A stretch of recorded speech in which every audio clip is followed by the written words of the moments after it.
તમારી અમારા બધાની ભક્તિની પરંપરાની શરૂઆત ક્યાંથી થઈ? તો મારા પ્રભુ યુગાદિદેવ આદિનાથ પ્રભુ જેને પહેલો તપ આપ્યો, પ્રભુને યાદ ન કરીએ, પ્રભુને જયકાર ન બોલીએ, ત્યાં સુધી બધું ખાલી લાગે.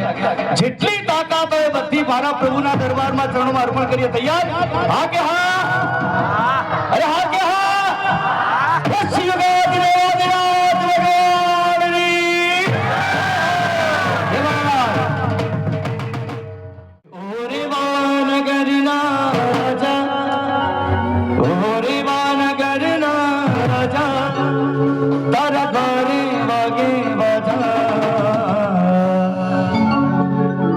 અને ખાલી એક નાનકડી બે તાલી સાથે મને લાગી તારી ધૂન, મને લાગી તારી ધૂન, મને લાગી તારી ધૂન, મને લાગી તારી ધૂન.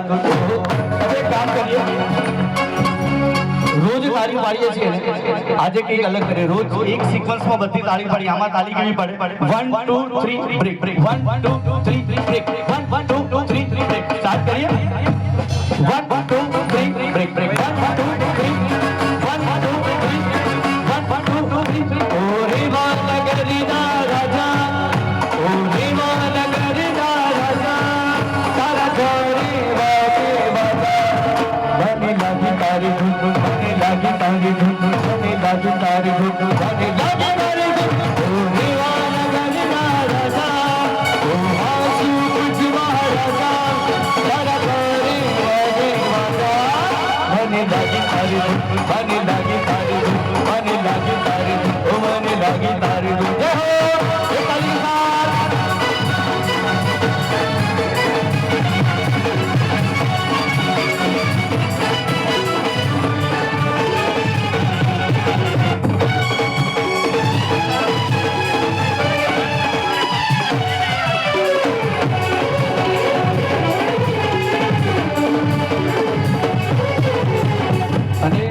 આનંદ રાજનગરમાં રહેવાનું એટલા માટે ખરેખર રાજાઓ અને રાજાની વચ્ચે રહીએ છીએ એવું થાય.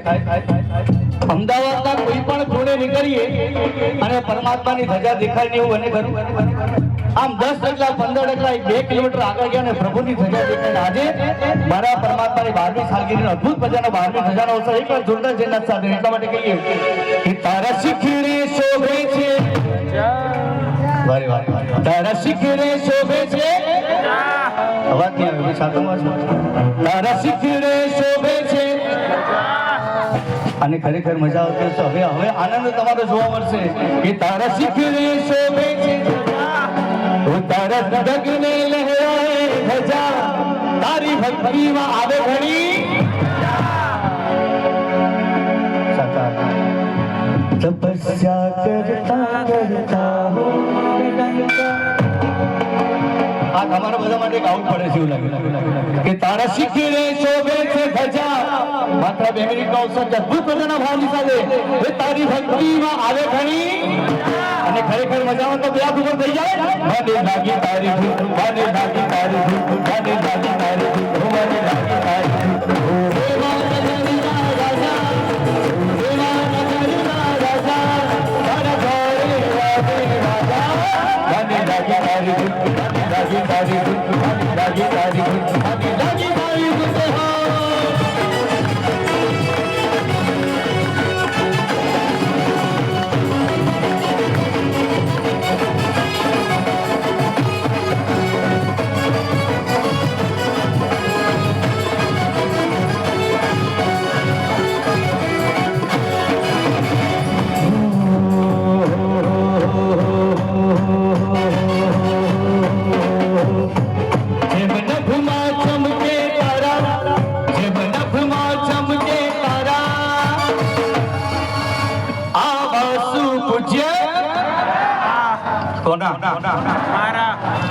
મારા અને અમારામાં થોડો ભેદ છે એટલું તો છે, ખબર છે.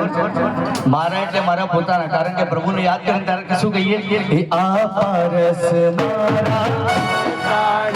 મારા પોતાના નહીં બીજાના. મારા એકલાના એટલે મારા કે એટલે મારા એકલા, અમારા એટલે અમારા આખા સંઘના. જે કેવું એ પણ અમારા બધાના છે. એટલા માટે કે જેમ નભમાં ચમકે તારા, જેમ નભમાં ચમકે તારા, આવા સુપૂજ્ય જેને ખરેખર પોતાના વાળા લાગ્યા છે એ જ અહીંયા બેઠા છે એટલા માટે બે હાથ ઉપર કરીએ તાલી સાથ મને લાગી તારી ધૂન મને લાગી તારી ધૂન મને લાગી તારી ધૂન મને લાગી તારી ધૂન